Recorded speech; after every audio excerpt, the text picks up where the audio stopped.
How did you connect? That's what I'm really interested in. How did you connect with this coach at that time of your life? The connection was because he showed interest. He let me into his life. He did. He let me into his life. He had two little boys at the time. I became their boys, his boys' role model. So I couldn't let them down. Couldn't let him down. Couldn't let my mom down. Jerry Moore was a teacher in the school, and he made sure if I needed tutoring, I got tutoring. He made sure that that if I needed to pass a class, I got help to pass that class.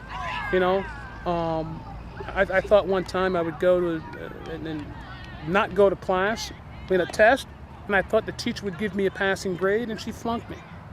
And it took some influencing from myself and the coach to have to be able to make up that test, which I did, and I passed it because it affected my grade point average.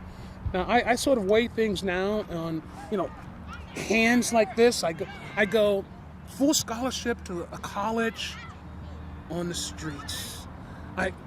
They're paying for my scholarship, working, not making much money. An opportunity to get in the NFL, jail.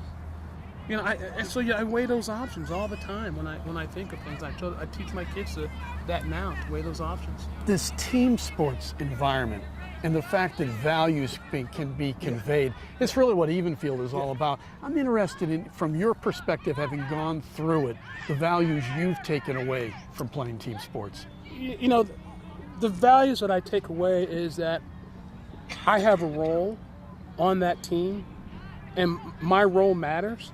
So if I'm a running back, I need to be a running back and not the quarterback at the time. So do my job and try to do my job to the best of my abilities. And then to understand what everybody else's role is on that football field. So it helped me out to be a better a person and a player. So if they were looking for a guard in high school, I can jump in there and play guard because I listen and I ask questions about the position. That kept me going through at Penn State, and it kept me going through to the NFL. You were a terrific blocker when you needed to, too. You go to Penn State, you're an outstanding running back, but Kurt Warner is there. And for anybody who's a little closer to age here would remember, he was an incredible running back. Yeah. But you were a really good one. Had some terrific games, a couple against Notre Dame that were unbelievable. Miami catching the ball. But you, for the sake of the team, would block like you did against Herschel Walker in Georgia in the Sugar Bowl for the national championship. Tell us about that. It's funny because when you're getting recruited by a college, Penn State or any other school, they talk about you're going to be a running back. You're going to be a running back. And then when you get there, reality sets in that they have a running back. There's other running backs that come in and find a position on the football field. What is it going to take for you to get on the football field? So I started as a tailback, and then I got moved to fullback. I wasn't happy with it, but it taught me a lot that prepared me for playing running back. So learning how to blocking for Kurt, left side, right side, off tackle, up the. It was all for for the betterment for the team, for that one goal, common goal, is national championship. And then, when Kurt left, I was promised I would go back to the tailback position, and I went back there. But then I got injured, and the freshman by the name of DJ Dozier steps in, and he plays well. And then Joe says, "I need you to go back to fullback." I was not happy, but if you watched the games, you couldn't tell I wasn't happy. I was going to do whatever it took to better that team. Why? Because I had a role. I didn't like losing.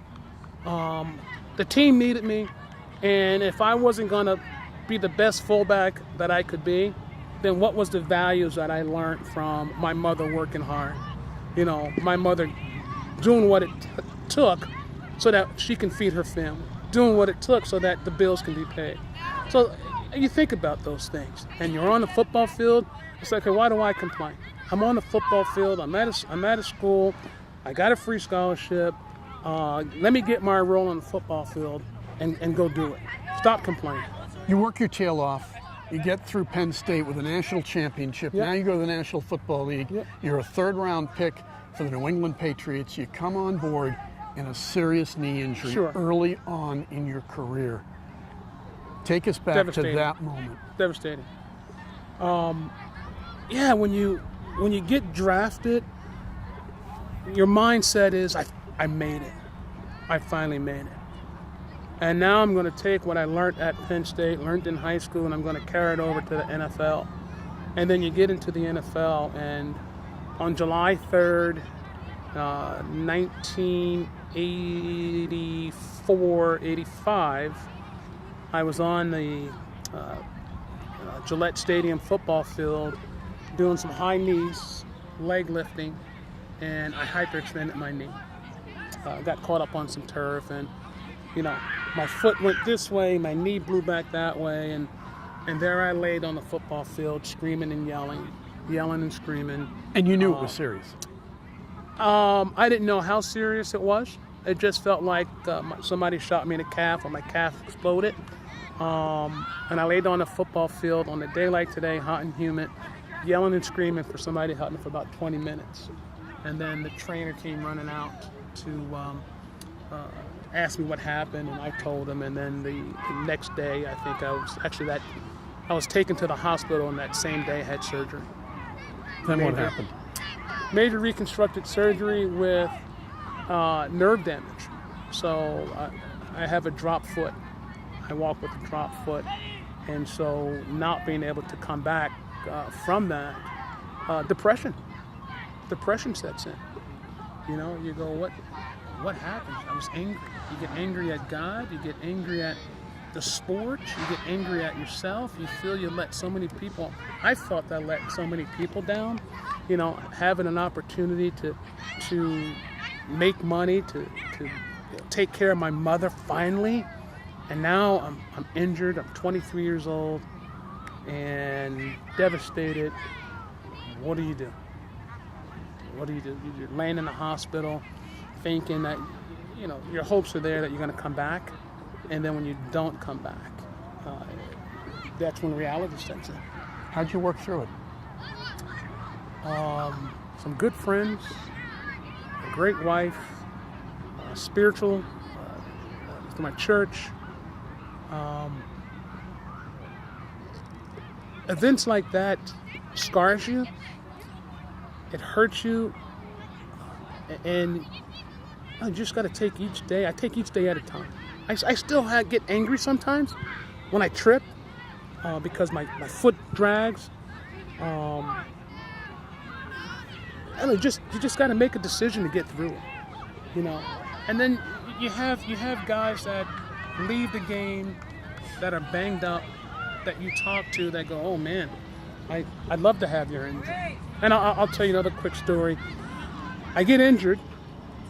I'm driving my Z28 Camaro. I'm going to go do this event, and it was at a VA hospital. I go in, we meet everybody. I got my crutches, I meet everybody. And now I'm going to go tour the rooms and say hi to everybody and sign autographs. And the first room I went into was a double amputees. And I'm talking to one of the vets, and he's asking me what happened to my knee. And he asked me if I was angry, and I said yes. And he said, let's change. I'll take your good leg, and I'll take your bad leg. And it was, okay, John, stop. No more complaining. You're not as bad as you think you are. All right. But yeah, it's things like that again you come across in your life that again there's that crossroad. What brings you joy? I have a beautiful wife. I have 3 lovely daughters.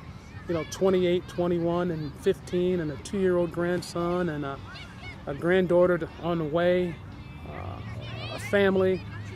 I don't know. I'm just.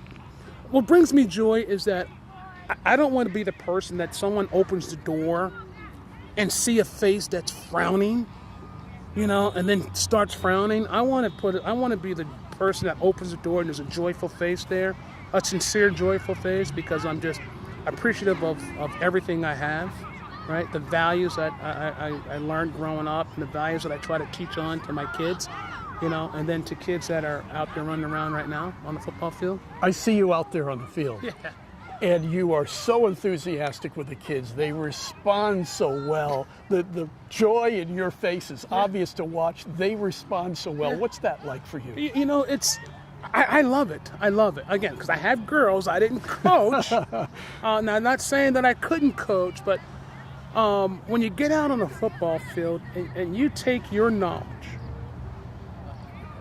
because I was, you know, all the guys on the alumni guys that are doing these events were the best of the best of the best.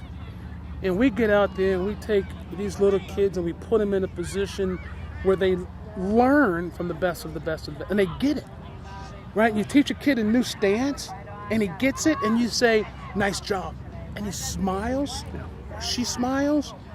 That's what it's all about. They get it. You just built them up. You just gave them a little bit of encouragement for that moment.